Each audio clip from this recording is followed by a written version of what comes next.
santuy. Saatnya tanya Ustadz yuk. Assalamualaikum warahmatullahi wabarakatuh. Alhamdulillah, salawatu wassalamu ala rasulillah. Ketemu lagi bareng sama Dodo Wahyudi, tapi di acara yang berbeda, yaitu santuy. Saatnya tanya Ustadz yuk. Dan biasanya kalau pertanyaan di santuy itu adalah yang kita kumpulkan dari media sosial, tapi sekarang kebetulan kita lagi bersama-sama dengan teman-teman juga. Jadi kita nggak ambil pertanyaan dari media sosial, Ustadz. Kita ada teman-teman juga di sini yang udah datang bersama kami dan akan menanyakan beberapa perihal masalah kepada Ustadz. Tafadhol ya akhi. Jadi gini Ustadz, kan sekarang dari dulu sih Ustadz, kita juga dulu banyak yang kayak gitu Ustadz. Jadi kita sering baca zodiak, entah itu di majalah, di TV, itu kita semangat untuk bacanya Ustadz. Nah itu kita nggak tahu hukumnya gimana, apakah itu termasuk syirik atau gimana Ustadz. Jadi selain ada zodiak, ada sio juga seperti itu Ustadz. Itu bagaimana hukumnya Ustadz? Nah, barakallahu fiik. Zodiak itu termasuk apa di istilahnya ramalan bintang. Ramalan bintang. Tapi kalau dari sisi agama kita itu dari sisi akidah ya. Ini berbahaya berarti kalau dari sisi akidah, karena itu dari sisi ramal-meramal ya. Dan Nabi melarang. Dan ini termasuk kesyirikan. Bahkan dari sisi yang lain pun yang namanya meyakini kesialan, itu kan kalau diramal nanti ada sial, ada merasa sial. Ini babnya juga bab tatayur namanya. Ini bab tentang merasa sial karena sesuatu, karena bintang. Yang padahal di dalam Islam bintang itu hanya memiliki 3 fungsi saja. Nah selain dari fungsi 3 ini, maka dia jelas hukumnya haram, bisa jatuh kepada kesyirikan. Apa 3 fungsi ini? Yang pertama, bintang itu adalah untuk penunjuk arah. Wabin najmi hum yahtadun, kata Allah. Dan dengan bintanglah mereka mendapat petunjuk, yang maksudnya arah ketika mereka bersafar. Ya, ketika seorang mungkin safar, dahulu kan dengan cara bukan dengan kompas ya, dengan bintang. Itu yang pertama ya. Terus yang kedua, fungsi bintang adalah rujuman lisyayatin, untuk melempar syaitan. Sebagaimana Allah berfirman dalam surah Al-Mulk ya, urjuman lisyayatin. Yang ketiga adalah zinah lis-sama, yakni perhiasan langit. Ini kita melihat langit menjadi indah karenanya bintang. Ini saja fungsi bintang. Selain itu tidak ada lagi fungsi untuk menetapkan sesuatu kejadian-kejadian peristiwa. Maka mempelajari ilmu perbintangan ini ada 2 hukum. Hukum yang boleh kalau untuk mempelajari bagaimana arah, bagaimana cuaca, turunnya hujan, yang disebut dan ilmu tasyir namanya. Yani ilmu peredaran bintang untuk menetapkan arah seperti kiblat dan semisalnya. Ini bahkan mungkin dituntut, dianjurkan. Yang kedua ini yang masuk kepada zodiak, yaitu ilmu taksir. Ini mempelajari ilmu perbintangan dalam rangka pengaruh-pengaruhnya dalam kehidupan ini, terhadap nasib, terhadap kesialan atau keberuntungan dan semisalnya. Nah inilah yang dimaksud dengan tatayur, kata Nabi. At-tiyaratu syirkun, at-tiyaratu syirkun. Jadi jatuhnya memang tidak syirik besar ya, tapi ini syirik kecil. Namun itu akan lama-kelamaan akan menghantarkan kepada syirik besar nantinya, na'udzubillah, tentang masalah ini. Maka diharapkan kepada khususnya para syabab, para pemuda yang suka baca, walaupun iseng-iseng lah ya, nggak boleh itu. Karena ada saudara tidak percaya, iseng-iseng saja, sama akan mempelajari, membaca walaupun iseng-iseng. Paling nggak udah nyantol dikit-dikit ada ya. Jadi tidak boleh. Dan terkadang ada perasaannya sedikit. Iya. Wah, bintang saya rezekinya lancar gitu kan.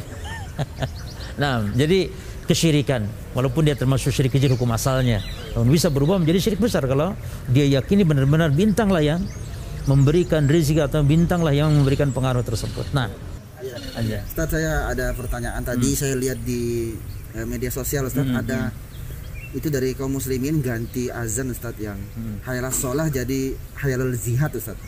Hayal jihad. Ini gimana semuanya hukumnya, boleh atau sudah dipraktekkan tadi seperti ini, atau hanya himbauan seruan saja? Sudah ada, udah masif di media sosial tadi. Allah musta'an. Jadi begini, adzan ini kan lafad-lafad yang sudah memang bersifat tauqifiyah. Lah, adzan itu bersifat tauqifiyah.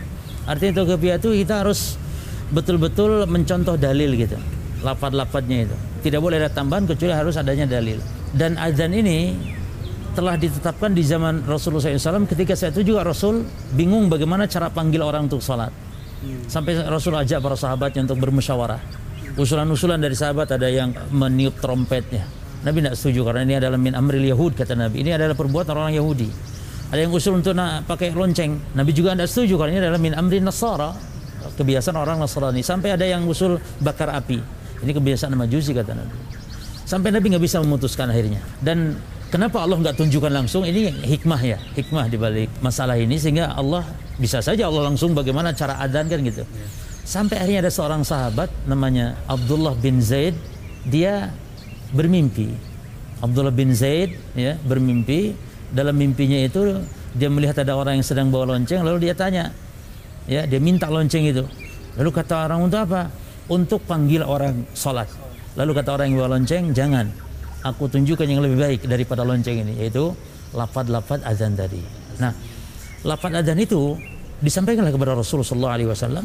Lalu Rasulullah SAW pun menyetujuinya. Nah, inilah yang disebut dengan takrir ya.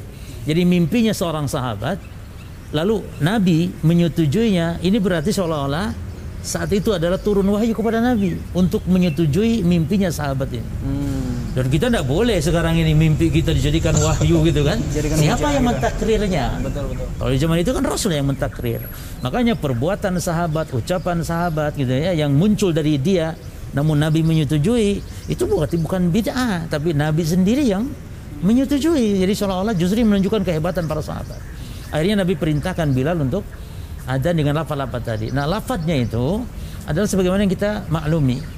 Jadi takbir 4 kali, kemudian syahadat tauhid 2 kali, syahadat risalah 2 kali, kemudian hayya 'alas shalah, hayya 'alal falah masing-masing 2 kali, kemudian diakhiri dengan takbir dan diakhiri dengan la ilaha illallah. Demikian. Nah, ketika merubah lafaz-lafaz ini maka masuk kepada kaidah tambahan di dalam agama. Itu yang pertama. Jadi ini tambahan. Hayya 'alal shalah diganti dengan hayya 'alal jihad ya. Beda dengan tambahan ketika hujan. Itu baik di akhir azan boleh ya. Sallu fi rihal aw sawl fi rihalikum. Itu boleh karena ada dalilnya. Sementara hayya 'alal jihad ini dasar itu tidak ada. Yang pertama, yang kedua, ini manggil jihad sama siapa? Jihad itu kan harus jelas musuhnya. Siapa yang dipersuruh, yang dipanggil? Dan tidak terjadi zaman Rasulullah SAW manggil untuk jihad itu dengan azan. Di zaman Nabi panggilan jihad tidak dengan azan. Kalau memang ini perkara baik, tentu Nabi, para sahabat akan lebih dahulu untuk melakukannya. Demikian. Maka keliru kalau sekarang di kumandang azan diganti dan dibentuk nyata-nyata terang-terang ini kebid'ahan. Dari sisi menama-nama dalam urusan ibadah yang bersifat tauqifiyah.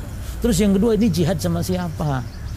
Pemerintah. Apa pemerintah kita mau memerangi itu disebut jihad? Bahwa memerangi pemerintah itu bukan jihad, tapi itu adalah termasuk bentuk fitnah. Tidak jihad. Bahkan sesama para sahabat saja, yaitu mereka sebagian sahabat menyebut itu fitnah. Perangnya antara Ali dengan Muawiyah saya disebut fitnah. Sehingga ada sahabat yang tidak ikut-ikutan, tidak ikut Ali, tidak ikut juga Muawiyah. Maka itu yang selamat sebenarnya. Walaupun posisi Ali dan Muawiyah lebih benar adalah posisi Ali bin Abi Thalib. Posisinya, yani akrab ila al-haq, Ali lebih dekat, tapi bukan satu-satunya yang benar. Yang benar yang tidak ikut-ikutan. Apalagi dengan perang-perang di zaman kita ini sekarang. Zaman sahabat saja kalau perang seperti itu disebut fitnah. Apalagi sekarang perang ini sama siapa? Jihad ini sama siapa? Jihad sama orang-orang kafir harbi yang hanya dipimpin oleh seorang imam, seorang pemimpin penguasa. Jadi kesimpulannya satu, tambahan hayya 'alal jihad ini tidak benar. Dalam syariat tidak ada dan ini bentuk tambah-tambahan dalam agama ya. Terus yang kedua, ini seruan kepada siapa? Ini harus jelas. Kenapa seruan jihad? Jihad melawan siapa? Demikian. Kalau sementara pemerintah dia seorang muslim, pemerintah juga muslim, walaupun mungkin banyak kebijakan yang bertentangan, tapi itu seorang muslim yang tidak boleh diperanginya.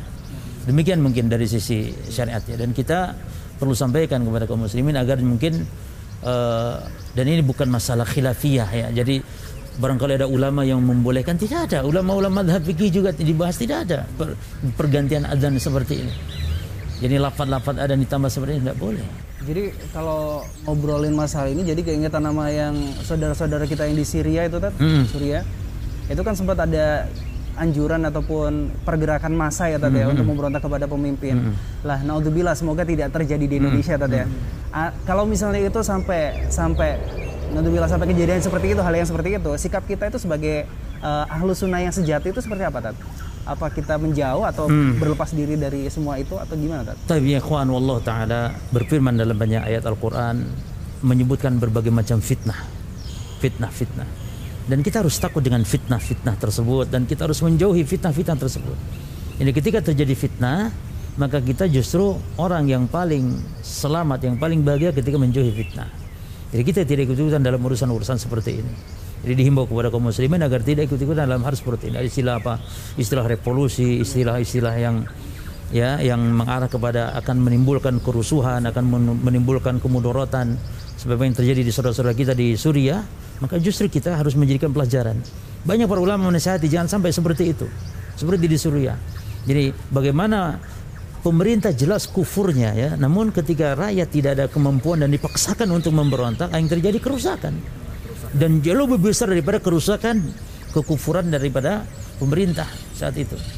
Nah, dan itu pasti terjadi seperti itu. Setiap ada pemberontakan pasti keburukan dari sekedar kedoliman penguasa akan lebih besar yang ditimbulkan akibat daripada pemberontakan ini. Nah, barakallahu fikum. Itu tadi listeners beberapa cuplikan pertanyaan yang kita rangkum di Santuy episode kali ini. Jadi tidak ada pertanyaan via media sosial ya. Jadi semua kita bahas secara live, bukan live ya, maksudnya on the spot. Dari beberapa teman-teman sendiri yang langsung bertanya kepada ustadznya. Mungkin ada lagi yang mau ditanyakan? Cukup ya. Barakallahu fiik. Tapi insya Allah kita akan ketemu lagi di Santuy Saatnya Tanya Ustadz. Yuk di episode selanjutnya. Assalamualaikum warahmatullahi wabarakatuh. Santuy Saatnya Tanya Ustadz yuk.